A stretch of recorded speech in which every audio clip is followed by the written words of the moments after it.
अस्सलाम वालेकुम दोस्तों, की हाल चाल। उम्मीद करता तुसीं सारे भरा खैरियत नाल होवोगे। तुहाडा सारेयां दा वेलकम है मेरे YouTube channel Saim Shahzad official ते अज दा व्लॉग अपना फर्स्ट व्लॉग है। तरीक है 11 अगस्त 2025 ते अज असीं मौजूद हाँ अपने डेरे ते सोचा कि अज दा व्लॉग स्टार्ट कर लिए, तुहानूं अपने डेरे दा विजिट करवाइए। मेरा नाम राणा साइम शहजाद है, चक नंबर 26 जिला मंडी बहावलदीन। आओ तुहानूं अपने डेरे दा विजिट करवाने।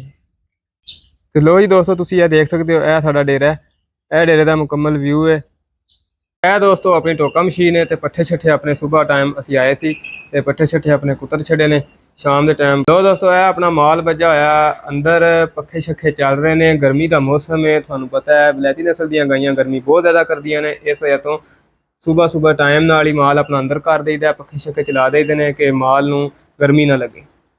अपना यह बैठा है सुकून दे नाल मस्ती कर रहा है। यह दोस्तों नलका शलका लगा होया ते यह पानी वाली होदी है, इत्थे माल नू पानी शानी पियाईदा। ते यह अपना बाहर का व्यू आ गया डेरे का। पक्की खुरली बनी हुई है, पक्का पैड़ा है। ते उधर बकरियां अपनियां बजियां ने। यह खड़ी है रेहड़ी, ये अपने पट्ठे छट्ठे लैके आई दे ने माल वास्ते। लो दोस्तों यह अपनियां बकरियां बजियां ने। आ अपनी बकरी बहुत लाडली बकरी है, इसका नाम अजवा है। यह वेखो बकरियां अपना पट्ठे छट्ठे खा रही ने। यह जगह अपने बहन खलोने वास्ते बनाई हुई है। इत्थे अपना बैठी दा उठी दा अपना काम शाम मुका के पक्खा शक्खा पिया। यह जगह जी है किले शिले लगे ने, इत्थे रात नू माल अपना बन्नी दा ते माल पक्के पेड़े ते बह बह के खलो खलो के माल जेड़ा ओहदे माल दे खुर खराब हो जाते हैं। उस वजह तो आ जी जगह है असी रात वास्ते माल रात में इत्थे हुंदा कच्ची जगह ते, ताकि माल सुकून ना बह जाए। है दोस्तों अपने पट्ठे छट्ठे लगे ने, डेरे का आउटसाइड व्यू है। मैं क्या थोड़ा दिखा दिए कि अपने पट्ठे छट्ठे किधर ने। अपने पट्ठे बहुत नज़दीक ने डेरे ते, बिल्कुल बैक साइड ते ने, नाल ही ने। ते अपने इत्थों ही वढ़ के ते अपने माल वास्ते कुतर लईदे ने, पा लईदे ने।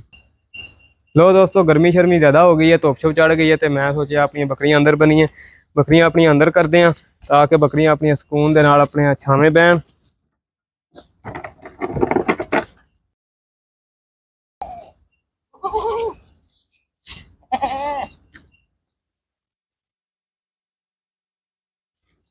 यह अपनी अजवा बकरी है जी, माशाल्लाह बहुत लाडली बकरी है। कमेंट बॉक्स लाजमी दस्यो थानू अपनी बकरी किस तरह की लगी है। ये भी लेली है पट्ठ है ते बकरियां अपनी छावें।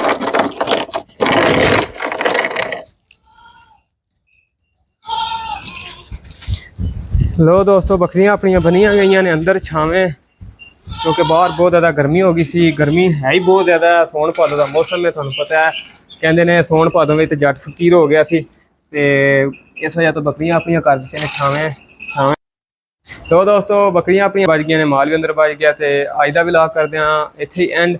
उम्मीद करते थोड़ा अज का व्लॉग पसंद आया होगा। वीडियो को सबसक्राइब लाइक लाजमी करो, तो कमेंट बॉक्स दस्यो थोड़ा अज की साडी वीडियो किस तरह की लगी।